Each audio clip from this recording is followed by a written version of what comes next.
Why do traders fail in stock, crypto, or forex markets? Why do traders fail? Can you explain that to us?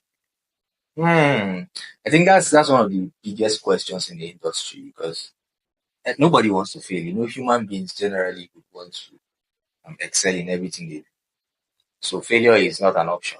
And you see many of times they tell you that okay, for you to achieve success, you have failed multiple times. All right. But then failing time and time again is another thing. So a lot of traders, like the statistics we currently have is that 95% of traders fail in their journey. And this is actually a very huge margin, which means only 5% are profitable. So there are a lot of reasons, ranging from knowledge, ignorance, right? We look at that on an aspect. We can look at risk management, right? And psychology. We can go as far as looking at people's self, how they manage their selves, right? So there are a whole lot of things to look at that makes people fail. But I think on the top list, priority, if we're looking at the scale of preference, I would put risk and psychology as the first reason why most traders fail. And then secondly, as the major cause of failure, I would say knowledge and execution.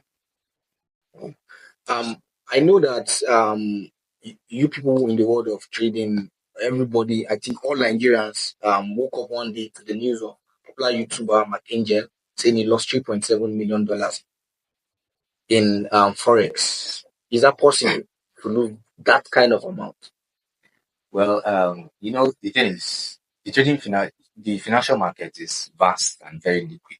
We have, I think, a daily turnover of around $7.3 trillion every day. On every trading day, we have that much flowing in between. So if you are saying somebody lost $5 million, I'm just trying to exaggerate. If somebody loses $5 million, the market will not feel it. So it means there's a possibility. I'm not trying to look at if one person lost or not. But we've seen cases where companies, hedge funds lose billions of dollars while trading. Right? So it means individuals can lose as much as $1 million, $2 million, $10 million while trading. Right? So there is a whole risk. In fact, any trading website you go to currently, there are disclaimers to tell you that this is a high risk investment. So I was talking with my colleague the other day where we're actually looking at the whole if I remember now when we we're looking at the whole scenario, it was trending online that McKinsey lost it. We could attribute some of those things to I think the know-how and also risk. Because some of our guys in the industry actually even traded for him. I think what was that his name? This guy Akabuike Mike has traded for him. I think Pat the analyst, one other guy on Facebook, passed a Prophem account. It was said that most of these accounts, most of his losses were attributed to prop firms. All right. So there's a possibility that that much would have been lost because there is no saying that you can't lose more than this. No, you can lose as much as $1 billion, either as an institution or as an individual. Okay. Okay, I will be asking you this question. Are there specific behaviors or pattern you have observed in failed traders?